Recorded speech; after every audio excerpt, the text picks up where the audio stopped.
Oh, lordy, lordy, lordy.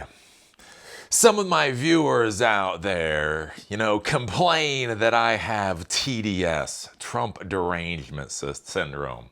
I do have to say at this point in time, it's not why do you have TDS, it's why you don't have TDS. This is getting to be absolutely batshit, like batshit insane. I'm not used to this with politics in the United States.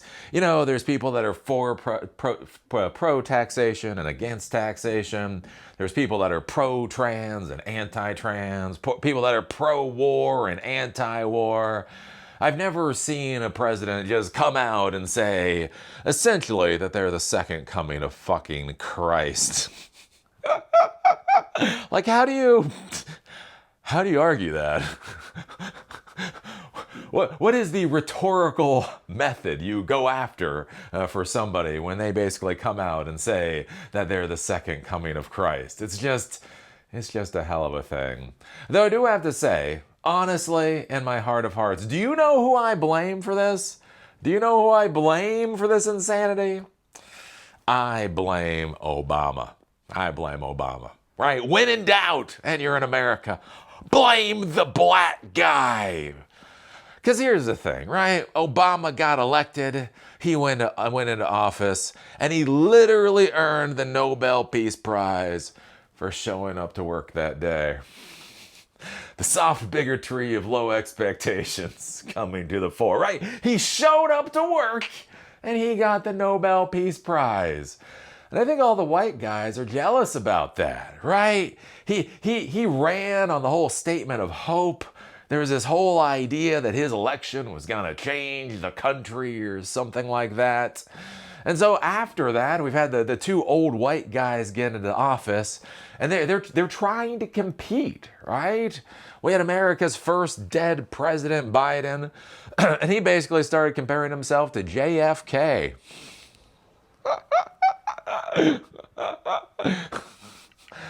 I did not know JFK, but you, sir, are no JFK.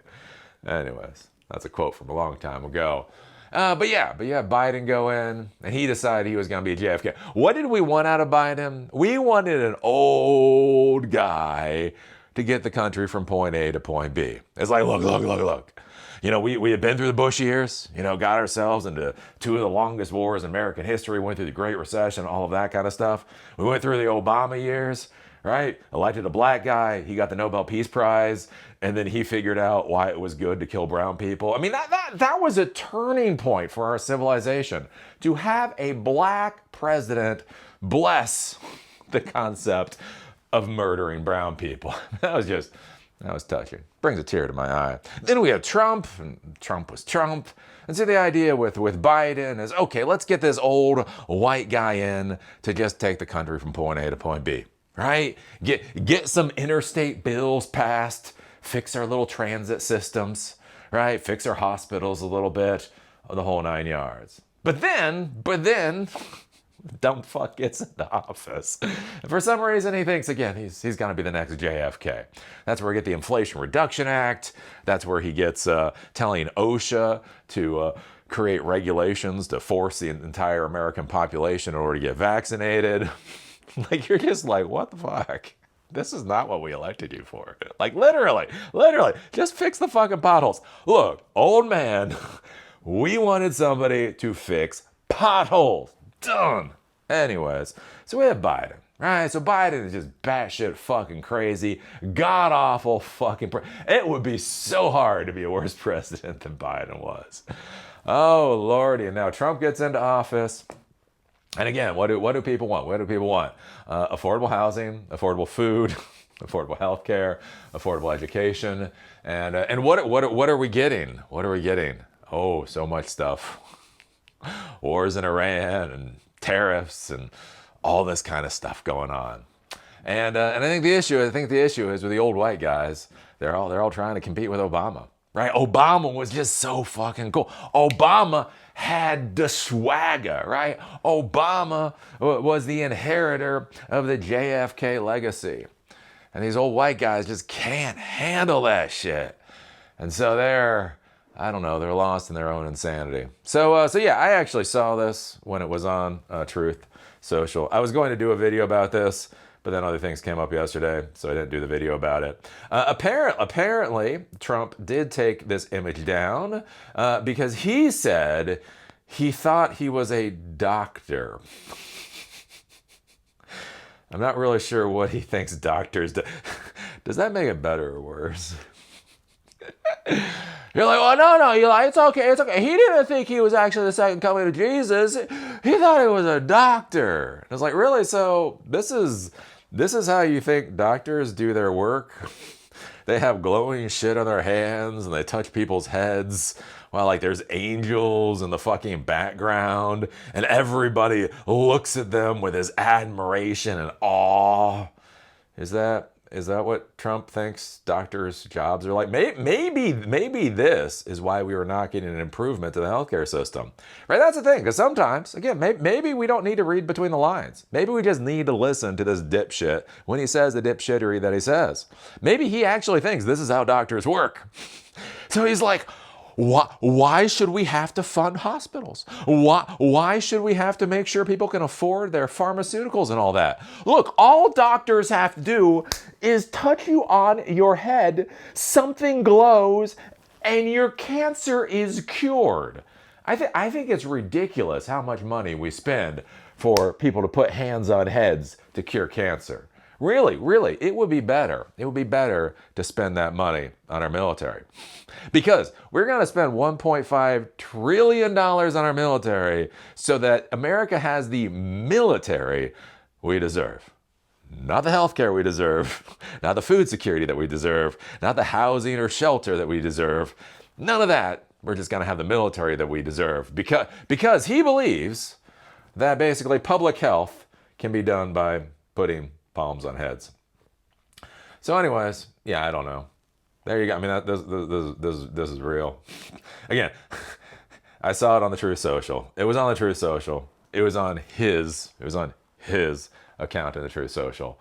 One of the good things with having politicians actually being able to use social media is you can see how batshit crazy they actually are.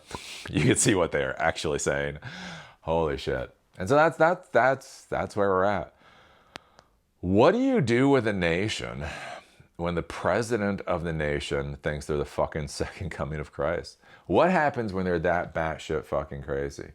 And what happens when the Republicans aren't going to do a goddamn thing about it? That's what I don't understand, as I've said before. It's not that I'm not angry at Trump. Fuck Trump. Trump could go to hell. But what I don't understand is that the Republicans are lining up behind this too. Like they're just allowing Trump. Because that's the whole thing, right? We have a separation of powers in the United States. And one of the things that gets lost when they talk about Trump doing what Trump's doing is it's because the Senate and the House of Representatives refuses to try to push back on him. They're basically going with him 110%. And I just can't fathom this abject insanity of all of them, right? They are so, while their glorious leader pretends to be the second fucking coming of Christ, they're all desperate to be seen as fucking dogs, right? Castrated little poodle bitches, right? On their backs, pissing on themselves, begging for somebody to notice what a dog they are. So yeah, I don't. Again, what does this pertain to anything? Like I say, the Iran war, right? We are floundering in the Iran war. The Iran war is just an abject fucking shit show. And the person pushing the Iran war thinks that they're the second coming of Christ. Like, again, we talk about wins and we talk about losses. What happens when the commander-in-chief thinks that they're the next Christ, right? Again, you got the terror. You got so much stuff going on. And there's this idea of like rational choice. Again, as I've talked about before, I got my degree in criminal justice.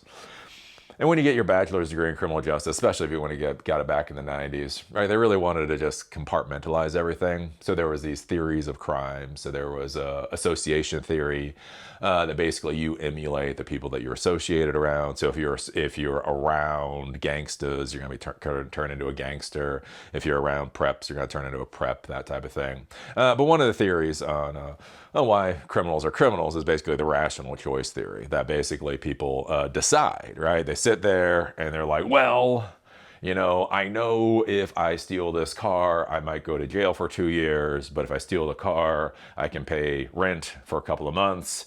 Ergo, these are my options, therefore I'm going to steal the car, right? And I think in the United States, we really focus on this whole idea of like rational choice, that people are rational beings that weigh out the pros and cons of any kind of decision, and then do whatever it is. And there's an idea with that you can argue, right? Look, if I can argue with you to tell you the value proposition isn't what you think it is, then I can get you to change your mind. The problem that you run into, again, in the real world is what happens when you deal with people that are just batshit fucking crazy. You're sitting here trying to rationally argue with them, and they're just a fucking Fruit Loop. It doesn't work out so well. So yeah, welcome to the United States in 2026. Again, what does this portend for our country, and what does this portend for the world over the next 3 years? To have a president this out of touch with reality, with no fucking backstop, with all the Republicans being little fucking sniveling, fucking castrated goddamn dogs, begging the world to know what men they are, what dogs they are. Anyways, I don't know. There's some thoughts. But this is why you should not ban politicians from social media. Because if you had banned Trump from social media, you would not realize how he actually feels about himself. So anyways, with that, put your thought down below. Oh, Lordy. How do you feel about this? See y'all later.